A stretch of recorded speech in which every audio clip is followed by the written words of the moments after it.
I'd like to invite you to free yourself of a belief that we've all been taught, but is actually poisoning us. It's poisoning our health, our wealth, and our happiness.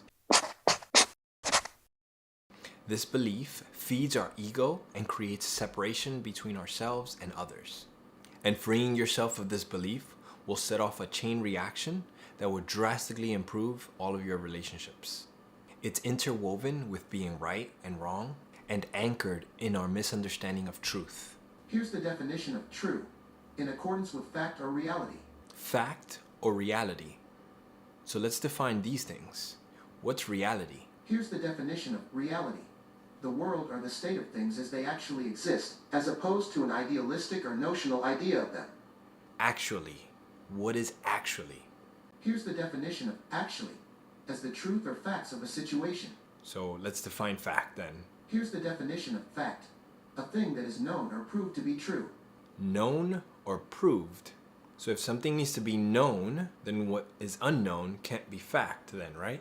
Let's be certain about that. Let's define known. Here's the definition of know. Be aware of through observation, inquiry, or information. How about proved? Here's the definition of proof. Evidence or argument establishing or helping to establish a fact or the truth of a statement. So here's what we established.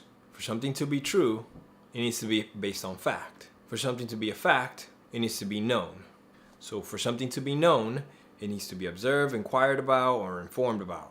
Meaning it's data. New information needs to be coming in. So if something is known, say as we thought the atom was the smallest thing in the world was known until it was cut open, and now that known fact is no longer a fact. So therefore, if a previously unknown inquiry, information, or observation comes up that disproves the original fact, then the truth that was fed by that fact becomes actual falsehood. So it goes from being true to being false in a split second.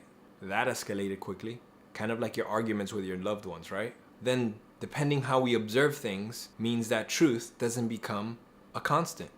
Truth is not definite. Truth is not absolute.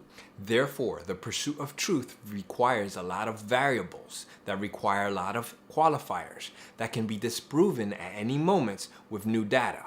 So operating our lives, operating our relationships based off of what's truth, based off of what's right or wrong, seems to be a recipe for stress, which is poison. Poison to our health, wealth, and happiness. Instead, let's look at a new paradigm, a new operating system. What if we approached everything with curiosity? Here's the definition of curiosity. A strong desire to know or learn something. The openness of this approach sets us up not to feed our egos, rather to be more accepting of life. People who tend to be high in the trait of openness are more willing to embrace new things, fresh ideas, and novel experiences.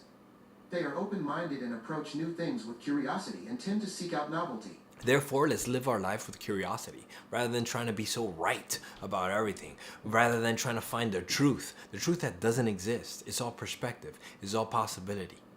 So let's live with curiosity and grow our relationships and grow ourselves. So if you found this helpful, I would appreciate a like, a comment, or just a share. Share with people that you want to share the love with. Peace. So therefore, if truth is based on fact and reality is based off of the observation, and fact is based off of data and information, as well as observation,